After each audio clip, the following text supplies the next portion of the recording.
Hello students, ये है Python programming का लेक्चर नंबर 8। इसमें हम पढ़ने वाले हैं expression and input output statement in Python. तो बहुत ही जल्दी आप देखने वाले हैं लेक्चर नंबर 8 को।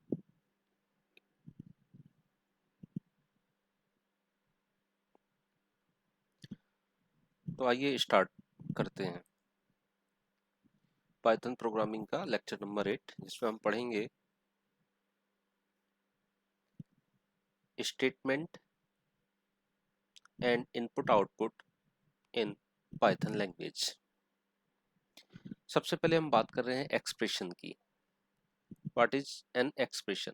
तो ये जो एक्सप्रेशन है, ये मैंने प्रीवियस लेक्चर में आपको बतला दिया था कि एक्सप्रेशन क्या होती है। अगर आप ये समझना चाहते हैं तो इससे प्रीवियस वाला जो लेक्चर है आप उसको देख सकते हैं। अब हम सिर्फ यहाँ पर बात कर रहे हैं, जैसे मैंने प्रीवियस लेक्चर में बताया था कि प्रेसिडेंसी जो ऑपरेटर की होती है उनके अकॉर्डिंग किसी एक्सप्रेशन को सॉल्व किया जाता है। तो यहाँ पर इस टेबल में प्रेसिडेंसी आपको मैंने दिखा रखी है, ये प्रेसिडेंसी आप याद रख सकते हैं। बात करते हैं कि how will Python evaluate the following expression. ये जो एक्सप्रेशन दी गई है, इस एक्सप्रेशन को कैसे इवेल्युएट करेंगे, या पाइथन इंटरप्रेटर इसको कैसे इवेल्युएट करेगा। तो सबसे पहले हम यहाँ पर चेक करेंगे ऑपरेटर को। तो यहाँ पर ऑपरेटर हैं दो, एक प्लस है और दूसरा हमारे पास क्या है, एस्ट्रिक ऑपरेटर है, जिसको हम मल्टीप्लाई बोलते हैं। यहाँ पर दोनों ऑपरेटर में जो प्रेसिडेंसी हाई है वो किसकी हाई है, मल्टीप्लाई वाले की हाई है। तो स्टेप नंबर 1 पर हम ये परफॉर्म करने वाले हैं 30 एंड देन 40 को, because precedence of asterisk is more than that of plus symbol. Then 30 and 40 को मल्टीप्लाई करेंगे तो रिजल्ट कितना आएगा, 1200। फिर हमारे पास एक ऑपरेटर बचता है प्लस। अब ये ऑपरेशन परफॉर्म होगा, यानी 20 प्लस 1200 को हम आपस में क्या करेंगे, ऐड करेंगे तो रिजल्ट कितना आएगा, 1220। तो इस तरीके से एक्सप्रेशन को सॉल्व किया जाएगा। एक दूसरा क्वेश्चन लेते हैं। 20 माइनस 30 प्लस 40 को हमारा जो पाइथन इंटरप्रेटर है वो कैसे इवेल्युएट करेगा। तो यहाँ पर जो ऑपरेटर है, एक है माइनस और दूसरा है हमारे पास प्लस। और हम यदि देखें प्रेसिडेंसी जो टेबल दी गई है, तो माइनस और प्लस की प्रेसिडेंसी जो है वो सेम है।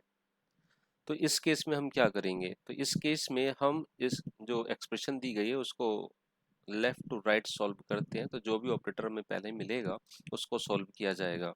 तो सबसे पहले हम 20 माइनस 30 को सॉल्व करते हैं इस तरीके से। स्टेप नंबर 1 में 20 माइनस 30 को सॉल्व किया जाएगा।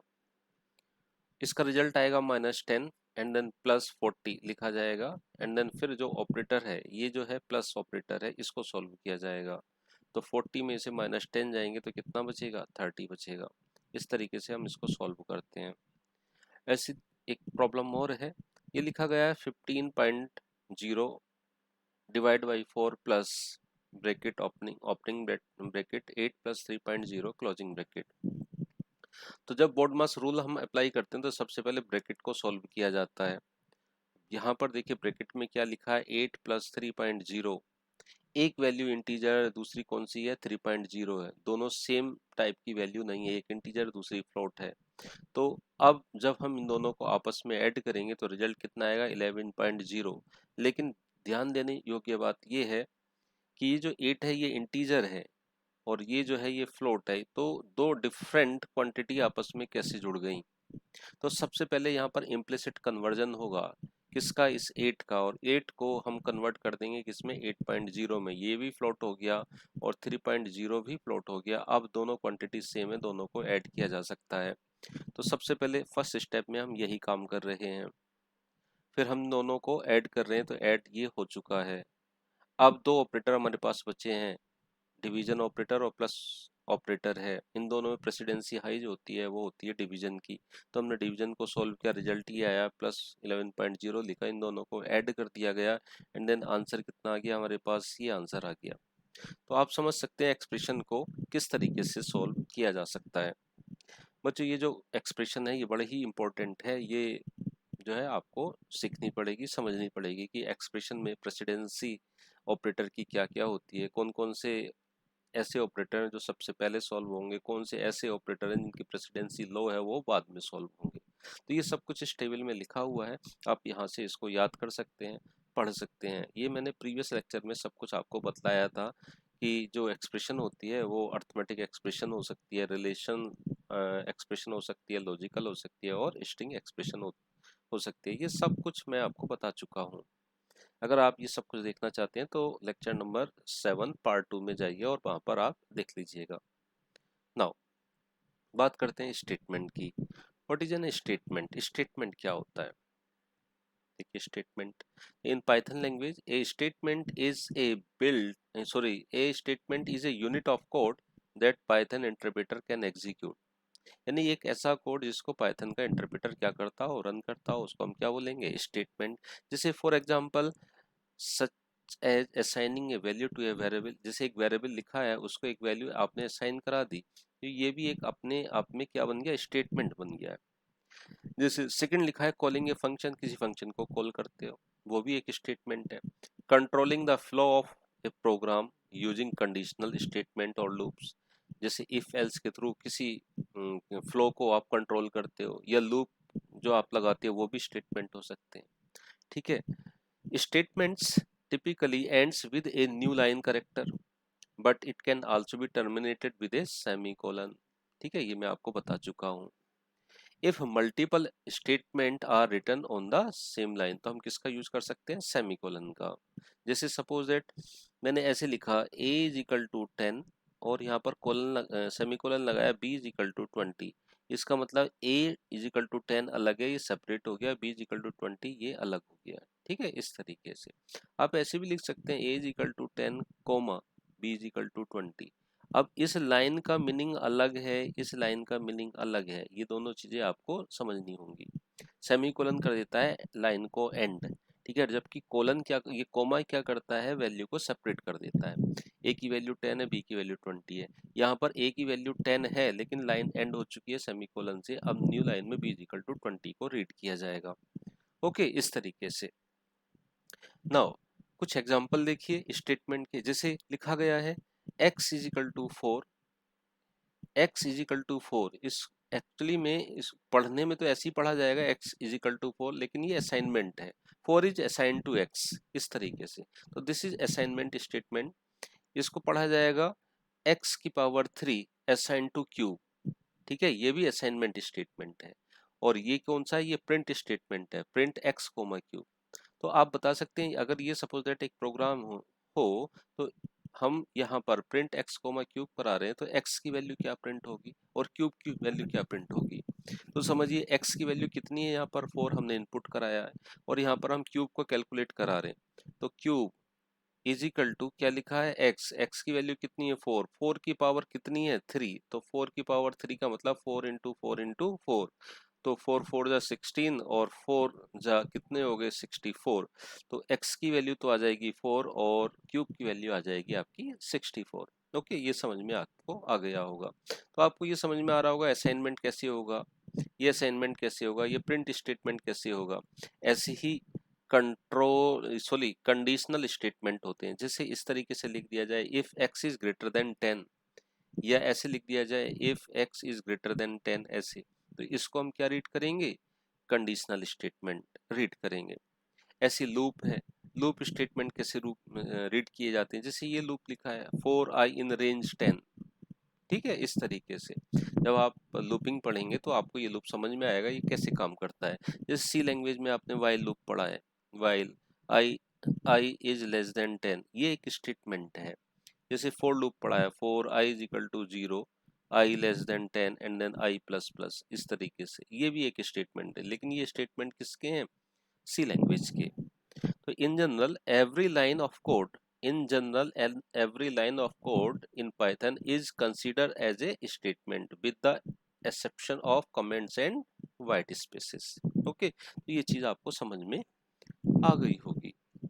नाउ बात करते हैं इनपुट आउटपुट इन पाइथन लैंग्वेज। इनपुट स्टेटमेंट क्या होता है और आउटपुट स्टेटमेंट क्या होता है?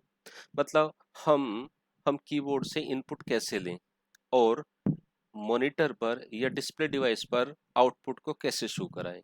तो जैसे सी लैंग्वेज में आपने पढ़ा था स्कैनएफ और आपने पढ़ा था एक प्रिंटएफ। ये सी लैंग्वेज में आपने पढ़े थे। तो प्रिंटएफ वहां पर काम करता था आउटपुट के लिए और स्कैनएफ काम करता था वहां पर इनपुट के लिए। ठीक है, तो इसी तरीके से पाइथन लैंग्वेज में भी दो स्टेटमेंट बना के दिए गए हैं, एक इनपुट के लिए बना के लिया गया है और एक आउटपुट के लिए। जो इनपुट के लिए बनाया गया है वो इनपुट नाम से है और जो आउटपुट के लिए बना के दिया गया है वो प्रिंट नाम से है। ठीक है, इनपुट के लिए इनपुट नाम का फंक्शन है और प्रिंट करने के लिए प्रिंट नाम का फंक्शन है। तो देखिए we know that a program needs to interact with the users to get some input data or information from the end user and process it to give the desired output।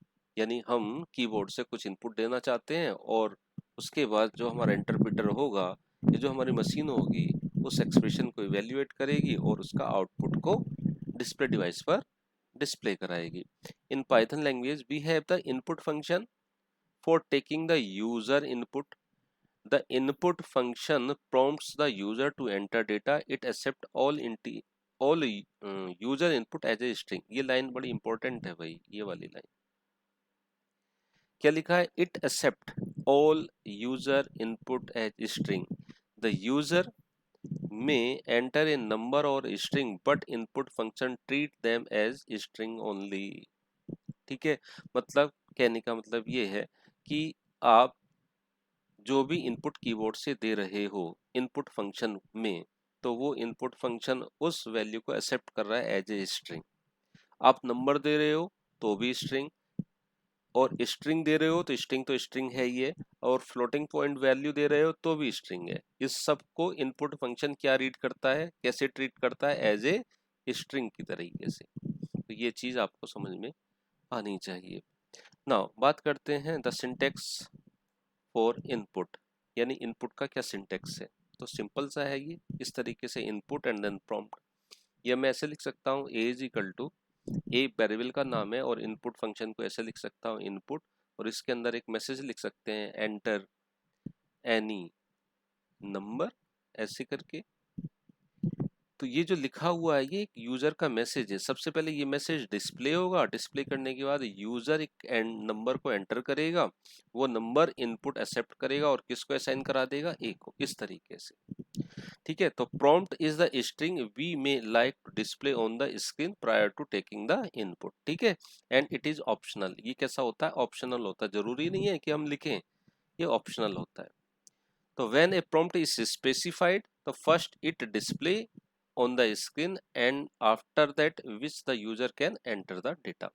ठीक है, पहले सबसे पहले message display होगा और उसके बाद user जो है वो डेटा को एंटर करेगा। ठीक है, क्या करेगा? डेटा को एंटर करेगा। अब देखिए एग्जांपल देखिए, जैसे ये लिखा गया है a is equal to input enter any number.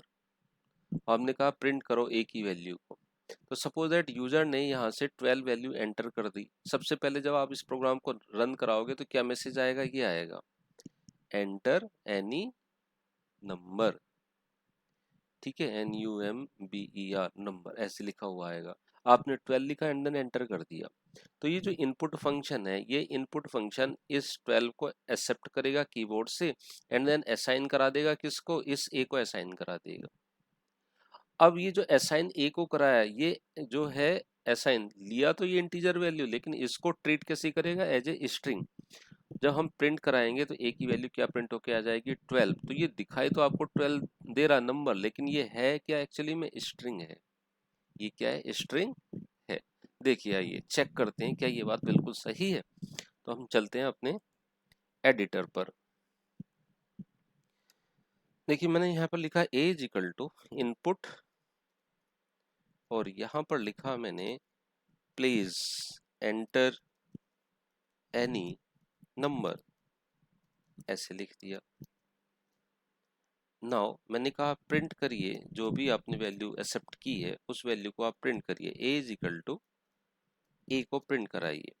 And then जब इस प्रोग्राम को रन किया मैंने, तो रन करने के बाद देखिए मेरे से क्या पूछा जा रहा है, प्लीज एंटर एनी नंबर। तो मैंने यहाँ पर नंबर सपोज दैट ये दे दिया 15, एंड देन मैंने किया एंटर। तो देखिए ए की वैल्यू क्या आ गई, 15।